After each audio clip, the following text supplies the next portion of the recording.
अवधूत चिंतन श्री गुरुदेव दत्त. माझ्या सर्व सद्गुरू बंधू भगिनींनो, आपण वामनराज प्रकाशनचे सर्व पुस्तक वाचनाचा प्रयत्न करत आहोत. हे वामनराजचे सर्व प्रकाशनाचे पुस्तक भारतभरात सर्व शहरात केंद्र ठिकाणी विकत मिळू शकतात. सध्या आपण परमपूज्य सद्गुरू दादांनी लिखित हिरण्ययोग एक अभ्यास हे पुस्तक वाचनात घेतले आहे. यात महायोगाचा अर्थ काय आहे हे आज आपण बघूया. काल आपण हरिमुखेचेही मौन हे पाहिले. आज महायोगाचा अर्थ. वेदांमध्ये परमार्थाची जी संबंध प्राणी प्रक्रिया सांगितली आहे ती सगळी महायोग या एका शब्दामध्येच प्रकट झालेली आहे. आगमशास्त्रात तंत्रशास्त्रात एक सुंदर श्लोक आला आहे. वेदाधीनम महायोगम योगाधीनाच कुंडली कुंडल्याधीनम चित्तंतु चित्ताधीनम चराचरम. तंत्रशास्त्राचा हा फार सुंदर असा सिद्धांत आहे. सर्व वेदांचे सारभूत असे जर कोणी काही असेल तर तो महायोग आहे.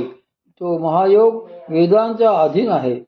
सूत संहितेमध्ये देखील सूत महर्षींनी हा विषय विस्ताराने प्रकट केलेला आहे.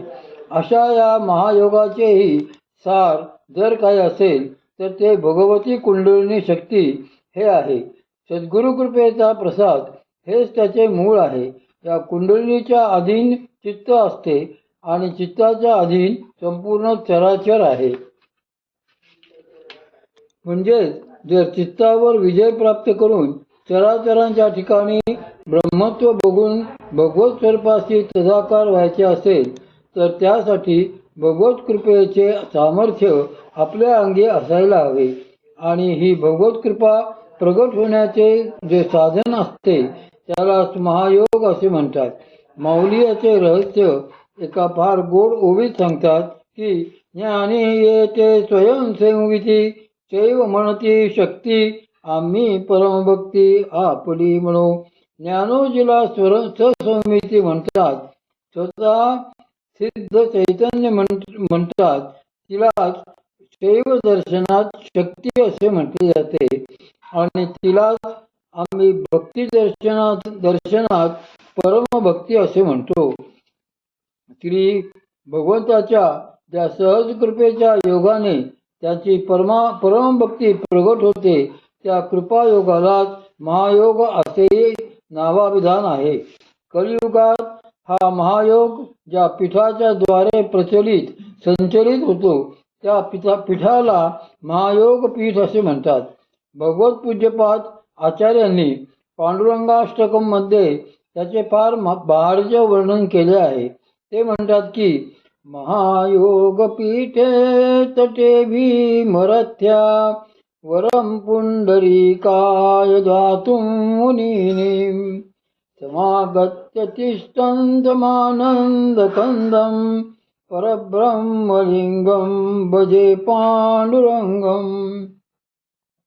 पंढरीचे महायोग पीठ हे श्री भगवान पंढरीनाथांचे जे पीठ आहे तेच महायोग पीठ म्हणून ख्यात आहे.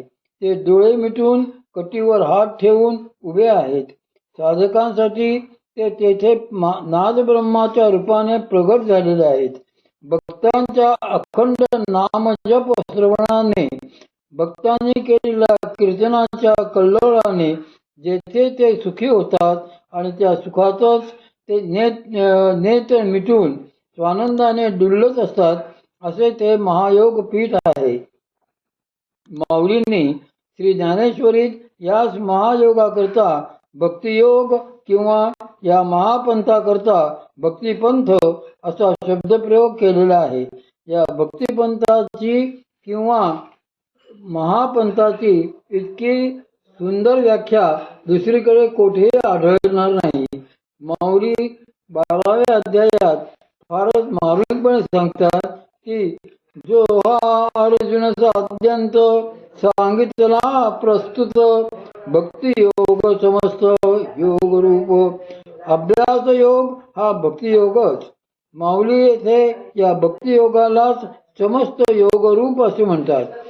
कारण सर्व प्रकारचे योग या भक्तियोगाची, महायोगाची किंवा कृपायोगाचीच अंगे आहेत. येथे आपण योग शब्दातला एक भेद लक्षात घ्यायला हवा.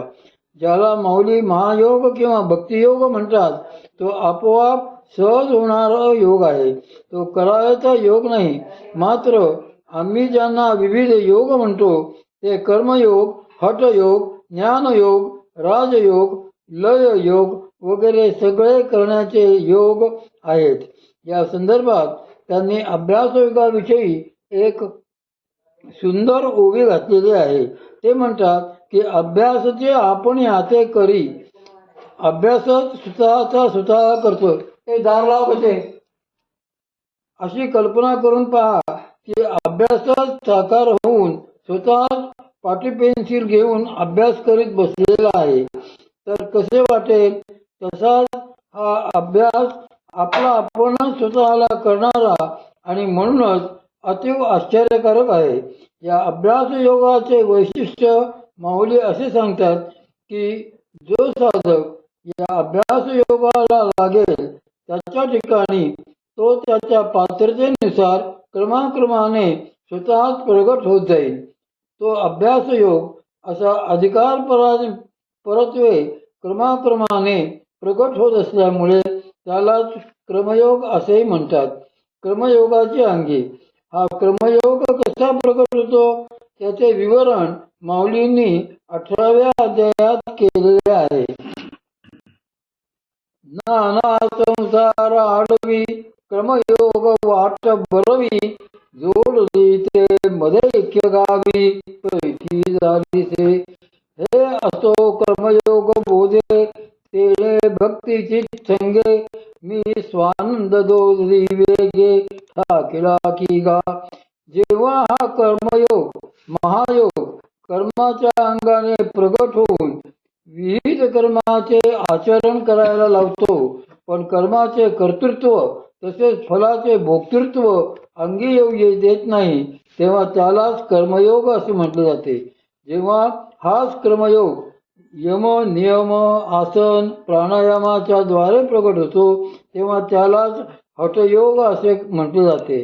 हाच जेव्हा प्रत्याहार, धारणा, ध्यान, समाधी या अंगाने प्रगट होतो तेव्हा त्यालाच राजयोग असे म्हटले जाते. हाच क्रमयोग किंवा अभ्यास योग जेव्हा नाद रूपाने प्रगट होतो तेव्हा त्याला नाद योग असे म्हणतात.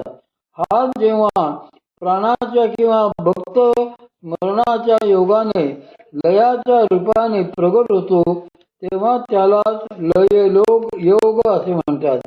या क्रमाने शेवटी जेव्हा हा क्रमयोग परमभक्तीच्या रूपाने अंतःकरणात प्रगट होतो तेव्हा त्याला भक्तियोग असे म्हटले जाते. माऊलींनी या कर्मयोगाचे फार सुंदर व्याख्यान केलेले आहे. अशा रीतीने या ईश्वर कृपेने प्रागट्य, भगवत कृपेने प्रागट्य हे ज्या विशिष्ट क्रमाने होते तो क्रम असा आहे.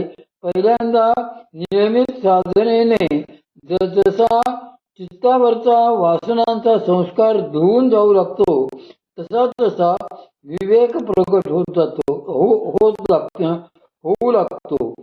असा हा आत्मानात्म विवेक प्रगट होईपर्यंत महायोगाचा जो भाग आविर्भूत झालेला असतो त्याला सांख्ययोग अथवा बुद्धियोग असे म्हणतात. एकदा का हा आत्मनात्म विवेक बुद्धीत प्रगट झाला